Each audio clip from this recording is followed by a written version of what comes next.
La France prend l'argent des Africains pour endetter les Africains. La France utilise les capitaux des Africains pour endetter les Africains. Comment ils font? Comment on le fait? Prenons un exemple. Imaginons un seul instant, on vous prête, vous, 12 000 milliards d'euros de France, enfin, on vous confie ça. Eh bien, pendant un an, même puisque vous n'allez pas garder cet argent sous le paillasson, sous le matelas, vous allez confier ça à un banquier. Le banquier vous dit, je vous rémunère pour 1% seulement.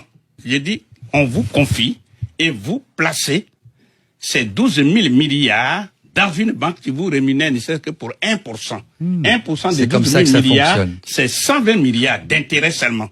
120 milliards. C'est comme ça que ça fonctionne. Eh bien, la France, un seul exemple, donc, ces intérêts rapportés en faveur de la France plus dessus, elle va aller prêter cet argent aux Africains, tabour battant, en mutant tous les journalistes, on s'en va aider les Africains. C'est-à-dire qu'on va prêter l'argent des Africains aux Africains. Mais d'abord, c'est de l'argent qui est placé sur les marchés internationaux, avec donc la France a des revenus de cet argent-là, ensuite prêter aux Africains.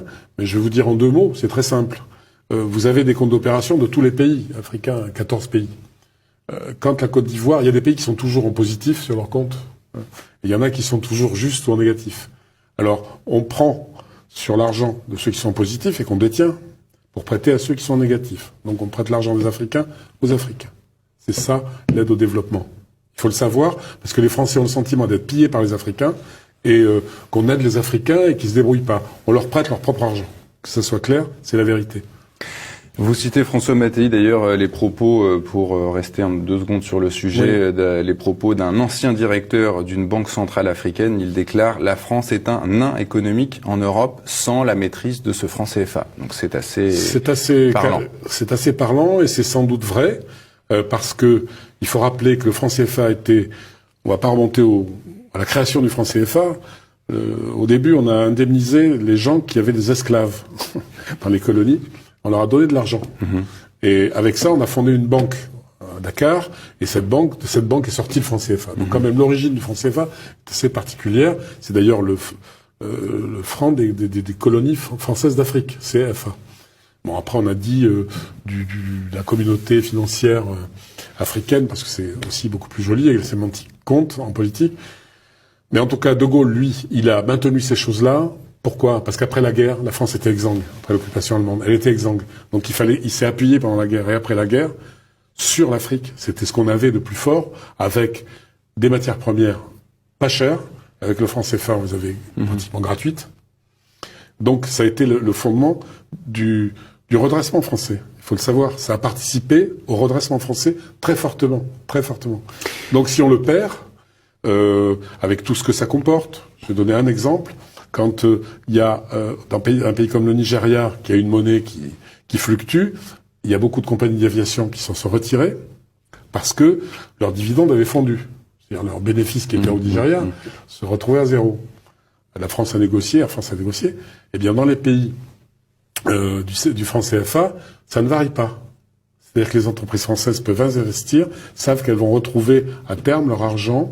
Donc c'est aussi une grande sécurité pour les groupes français pour travailler là-bas. Un des éléments que je voulais signaler, c'est que c'est une technique mise en place pour faire ce qu'on appelle la mise au pas des dirigeants africains.